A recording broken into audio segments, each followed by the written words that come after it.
All right, thank you so much for coming. I know it's kind of the end of the fest. It's been a great time. Thank you so much for taking the time to hear me talk about my experience in UEFN. I'm doing collabs, commissions, and creating, and how I've survived as Jank here. Just a brief history of me for those who don't know.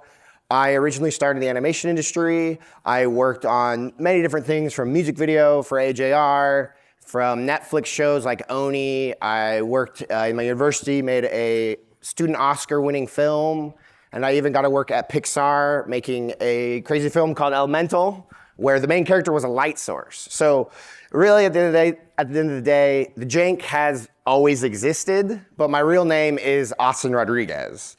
The name originally came from kind of just an anonymous name. I had a little bit of an anxiety when it came to posting on social media, and I needed some anonymity. Little did I know that in 2 years, I would be making projects for TMNT, for Clue, being able to make my own personal projects like Fortnite football, and my soon to be released, hopefully by the end of the month, a Lego Pirates game.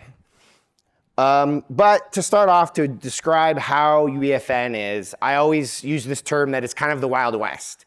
There is a lot of opportunity, a lot of unclaimed land. There's a lot of potential there, but there is the good, the bad, and the ugly. There can be, like in any ecosystem, like any new space, everything's still developing, whether it be the tools or there could be bad actors, as well as just a lot of pain points when it comes to delayed roadmaps and features that you're really excited for. But for me, I'm just gonna discuss a little bit about how I've survived with my survival guide. To note, the results may vary. My tips do not apply to everyone in every situation. This is just more of something to think about. Be like, okay, how can I apply this to me in my own situation? I don't have any kids, I'm married, it is very different for me and my experience here and the risk tolerances, but I'll discuss more about that later. The 3 arenas that I most work within is collaborating with other creators, doing commissions and contract work for bigger studios, as well as creating personal maps for me that I want to make that are just solo projects. But to start, I want to talk about collaborating with other creators, working with a lot of the nerds in the room as well. I'm a nerd, and having a lot of fun doing it. For example, I'd like to just define what a collab, what I consider a collaboration is, and I'm working with other UEFN creators in the space, and we're splitting the engagement payout. For example, I worked and made Pizza Shop Tycoon with Slided Sloth and Trick Tiger that had a lot of success, and we were really happy with how it turned out. But as always, working with a team has its own kind of senses of risks. And just kind of discuss a little bit about what kind of the risks involved with there's uncertain payout. While you're working with this team and you're trying to make the best thing you can make, at the end of the day, you're still subservient to whether your marketing worked out, whether the discovery algorithm's working for you. And so it's not a for sure payment at the end of the day. It's high risk, high reward. And sometimes creators can be busy. I believe people in this room I have started projects with, and something happens, something gets distracted, a new thing gets announced, and the project itself kind of peters out. That is something that it happens to everybody, and it should never be taken personally, but know that that is something that can happen within a project. There's also a lot of trust required when you're working with another group or another person, because when you give them access to your project in UEFN, you're trusting them, they can see the source, they can look at your code, look at the assets, and so you really want to find people that you can trust. But along with risks, there are benefits. One of the best things about working in a team is that you can split the work, that you don't have to do everything in a project. For me, I really like the programming side of things, and I know a lot of people who don't, and so working with people to split that up, they work in level design, I'm working on coding, is fantastic, as well as skill sharing. While I know more about coding, I can also show people what I've done, people can see what I've done, and you can discuss and learn so much just by hearing how other people think and how that can strengthen the whole, as well as builds community trust. There's an aspect of it when you work with a group of people, people notice and they'll see and they'll be like, oh, I like this guy, so if he's working with him, I I think I can trust him. And so that's one way to kind of get your name out there and get people to kind of know you and what kind of creator you are.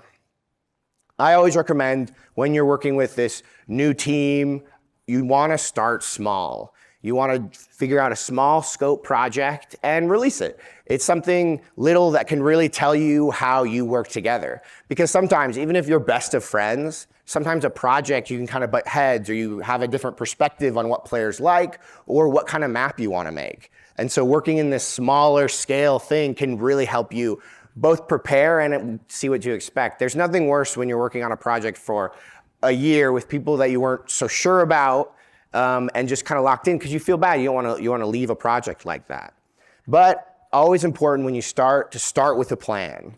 Discuss. These are some example questions to think about when you're starting a project. What is the ultimate goal? How will you resolve artistic differences? Whose code will the project be released under? What is the punishment for not checking things back in if they've checked them out? Things like that can really kind of develop a relationship and really that rapport that you need as you go along. And when you plan these things at the beginning, you're setting expectations. You're able to prep and be ready for any kind of problems that may come. When you decided in the stressful time of development, it can kind of hurt that project quite a bit. A survival tip, I very much recommend getting a contract for the collab. I'm sure you two are the best of friends. You guys grew up together. Everything's going perfect and great. I still would recommend getting a contract, talking to a lawyer, finding like a contract template. Things like that can really help just establish those expectations. Similar to creating a plan where it's like, okay, we're gonna be splitting 50-50 because there is a lot of money in this space that can, in a successful map popping off, it's good to have just those boundaries set up from the beginning. I also recommend picking a director for a project. This is something that I've found in a lot of my projects that when you have a lot of voices, a lot of people have really good ideas and great opinions and thinking that, oh, this should go there, this should go there. And you should listen to all of them. The collaboration is the best part of working with a group of people on an even playing field. However, when you have kind of one person, usually it's the person that had the main idea, they're kind of the last say. You want to pick someone that you can trust that will listen to everyone on the team, as well as the team trust that they will pick the idea that would be the best for it.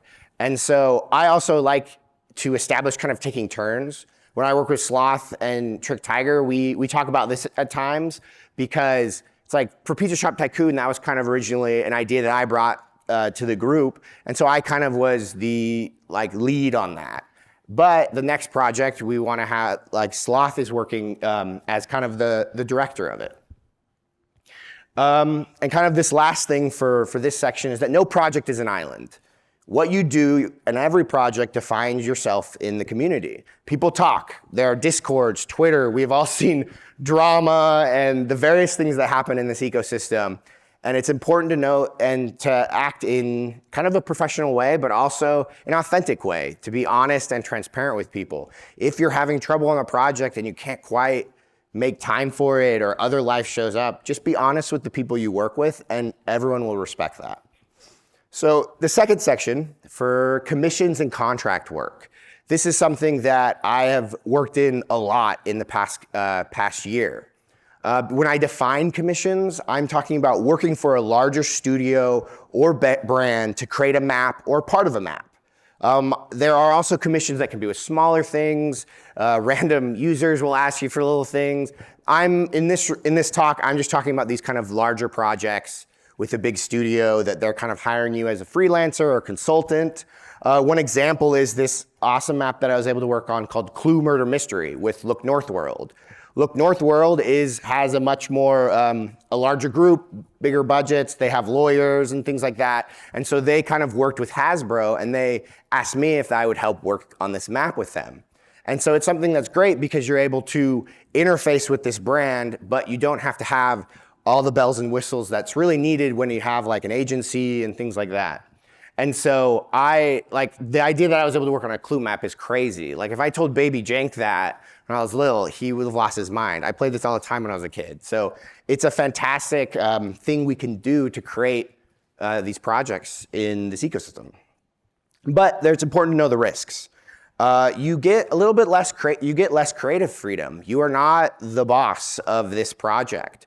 You are listening to a manager, a director, a lead. And so I have found at times that you kind of can get a sense of burnout a little bit when you got to do something that you don't quite love to do. That's something I kind of felt at Pixar a bit, where I would get these directions that I wasn't sure about, and it can be a little bit draining. There's also a question about engagement payout loss, the opportunity cost when it comes to the engagement. Generally with brands that I've worked with, it's different. It's important to know it's different in every situation, whether you talk to. But in general, I have found that usually it isn't really going to be a split engagement pay. Usually it's more of a flat fee. And that can be both a benefit as well as a lost opportunity. A lawyer may be required. Sometimes on the bigger contracts, it's good to have a lawyer review like who owns the things that you're making and things like that. And so it's good to kind of have that as a backup. However, there are a lot of benefits. For me, it's a bit of an energy saver. When you're working by yourself, you've got to plan everything, do everything. There is something kind of almost chill about just like, okay, I'm just gonna code the platform that's moving. I can focus on that, I can do that. And then all the rest of the team is kind of filling in the gaps. And so there's a bit of it's a bit of an energy saver in that way. There's financial security in it as well. There's a lot of stability when you know that you're getting this flat fee or you're getting this monthly salary. And that can be very nice in an ecosystem that can be very up and down. It also improves your resume. When you have a project that I could be like, I made Clue Murder Mystery with Hasbro, that looks really good and can really help you down the line to both in conversation starters, and other companies can see that and know that you can be trusted with a project like that. But when it comes down to it, there are kind of two battles when doing commissions. It's finding the actual commissions and then working the commissions. The first, finding the commissions, there are kind of 3 recommended steps that I give to people when they ask me, like, how am I finding the brown projects? How am I being seen? Show your skills on Twitter. Legitimately, kind of like I said in the State of Unreal talk, really my momentum built when I just started posting daily on Twitter. I posted these warm-ups. I would work on a little thing for an hour in the morning and post it. Posting consistently, posting as much as you can is very important. And it doesn't have to be in a warm-up format. That's what I found worked for me. I know people that have posted they've got a big project and they'll cut it up into little bits and then slowly show it as they go. But it's very important for the ecosystem and for these businesses to see that not only do you do work and you do it well, but you're also passionate about it. You do it outside of it. If you weren't doing anything, you're doing this. And so they really like to see that. Be professional. It is so important, your public perception online. Every post you do, everything you post is seen and people will react. You can't control every way they'll react to it, but I really find it important to be, to be authentic but also optimistic, and to understand that even in this bumpy roller coaster of this Wild West, that everyone is working hard. People at whether studios or at Epic Games, people are pushing and they're working, and it's a huge studio. Like I worked at Pixar, and watching how a giant studio, the struggles to move such a large boat, it can be there, and it's found in every project, no matter the scale. I always recommend to take a meeting, hear out an opportunity. Obviously not every meeting, but I've had so many meetings with projects that never actually got off the ground, but I was able to build a relationship with the group for future opportunities. Because sometimes you meet with like an agency and they're like, oh, we want to pitch something to this brand or things like that. It's good to talk to them and get to know them, and that can also build a relationship. Learn to say yes. Their money isn't the only profit that you can get out of a project. I'm not saying do the project on, oh, we'll pay you with exposure.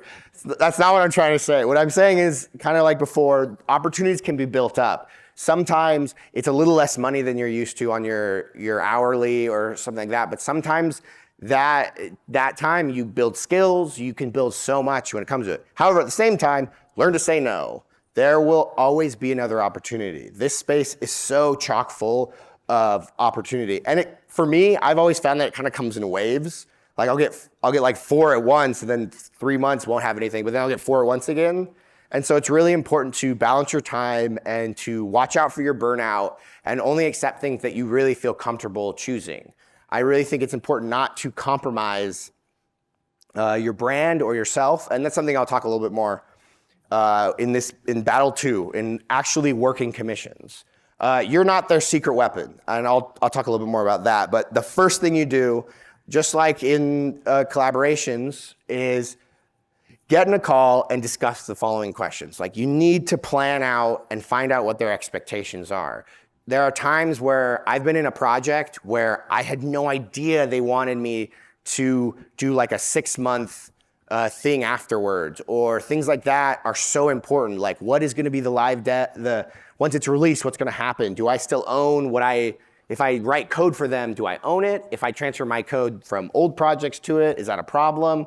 There are so many questions that you wanna be able to get out there in front of everything, and not because there's such a stress when the release happens that it's tough to get nail down all these things when you're mid-project and you've already spent like 3 months on the project, you've been half paid. Things like that can become problematic. However, I think the most important thing to remember is they need you. There are not a ton of people in this ecosystem.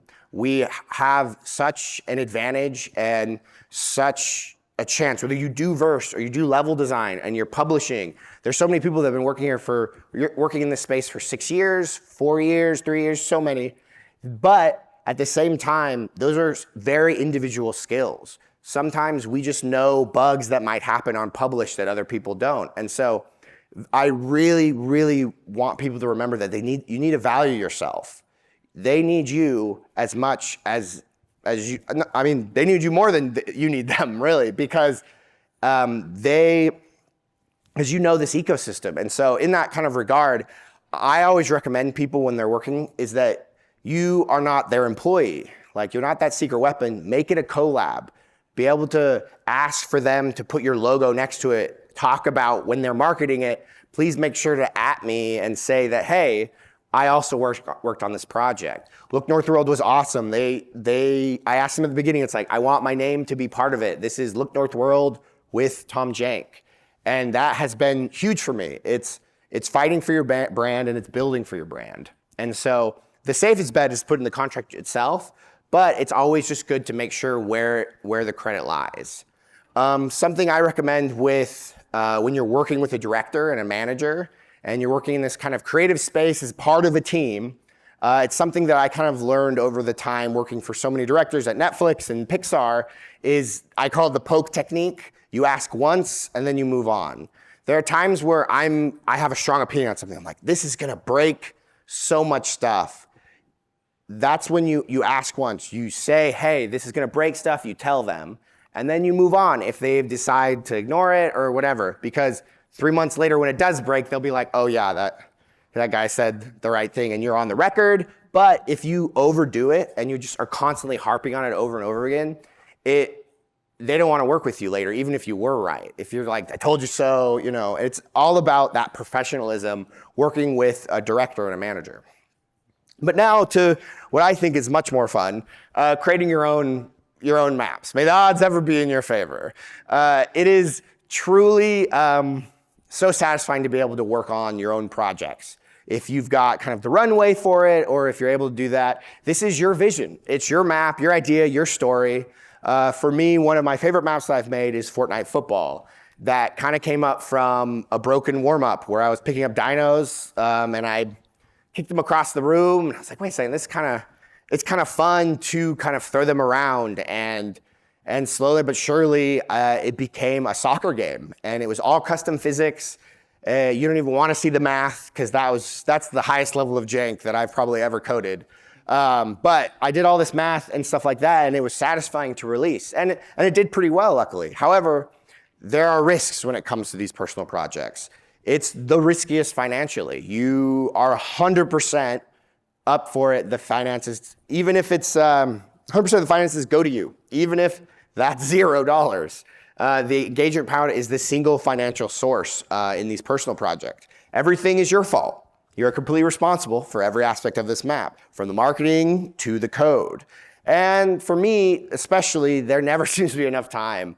There's so many ideas, so many new features, so many things. And so this is one of those times where you're really balancing, whether it be your financial situation or just having ideas, just too many ideas to pick from. But there's so many benefits. That's high risk, high reward. If you succeed with a personal map, you receive all the engagement payout. That's something that can fund further personal projects going on, and it's exciting when it hits right. You definitely level up your skills. Building a map and publishing a map from scratch is extremely valuable in this ecosystem. While there are a lot of maps out there are not a lot of people that really know that from 0 to 100 how to do all those things, and that can be so valuable. The amount of times I've helped commissions been way easier because I published my own map, where I'm like, oh, I know that this thing's gonna break on join in progress. Okay, I need to be prepped for that. That saves so much hardship. And there's just a creative satisfaction. Making your own map and succeeding and building something is fantastic, and as I'm sure many of you know. But in the same way, there are two battles here: being a creator and making a map. In this space, a lot of people have different opinions on this. This is kind of my perspective on it. We are a creator in this space, a content creator. And a lot of times I try to explain to people, like my grandparents, what I do.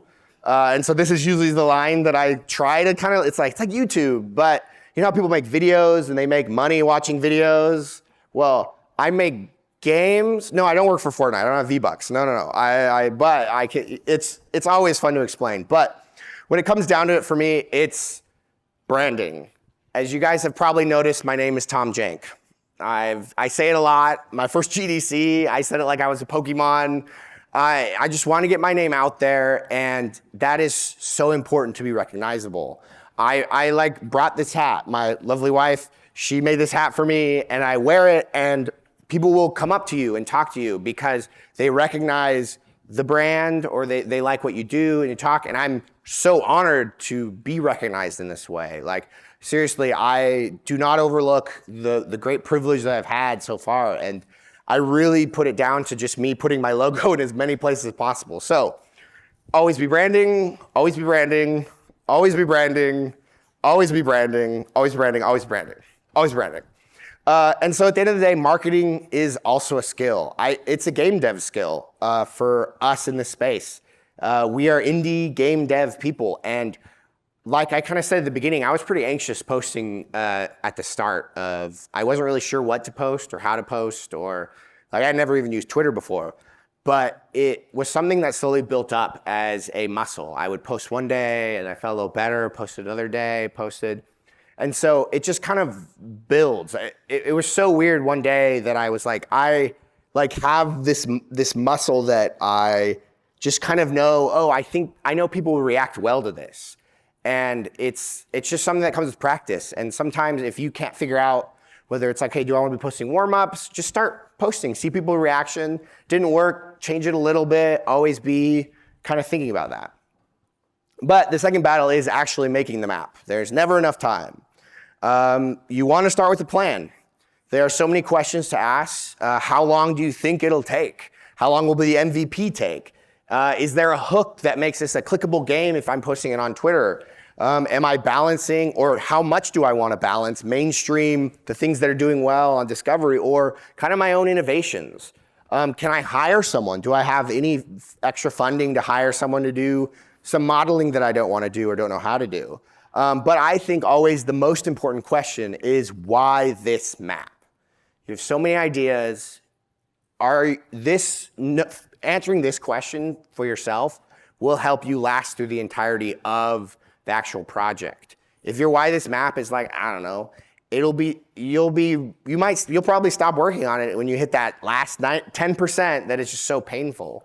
But really hammering down why you want to make this map can really help you through that whole process. And I think truly, sometimes it just doesn't work out. Whether it be because of the gameplay is not quite working for the players, there's a bug, and sometimes it's seemingly for almost no reason. You're like, this should work, it should work. But it's kind of something that I have found has helped me get through projects not working out by accepting that at the beginning and just kind of having this expectation like, hey, this isn't the end of the world if it doesn't make it, but also sometimes you're just not going to get it right. Sometimes your game design, you got to learn a little bit more about game design. And that's something that helps me quite a lot. But kind of the last thing is what I believe is the superpower of a solo creator is the agility. This space is always changing. They announced Squid Game is coming out in like a month or so. There's new projects, there's new tools. We've got Scene Graph.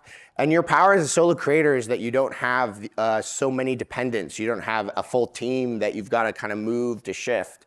And I really think that that's something that's really helped me, that I've been able to learn this agility. It's like, okay, I need to learn this tool real quick to do this thing, or I need to practice to do this thing. And so you can pivot and you're able to make these kind of adjustments based on whether it be the trends that are happening or kind of the projects that you want to work on. And so you having the control over this pivoting and agility can be so powerful. Yeah, and thank you so much for coming to our talk. That was Tom Jank's Survival Guide.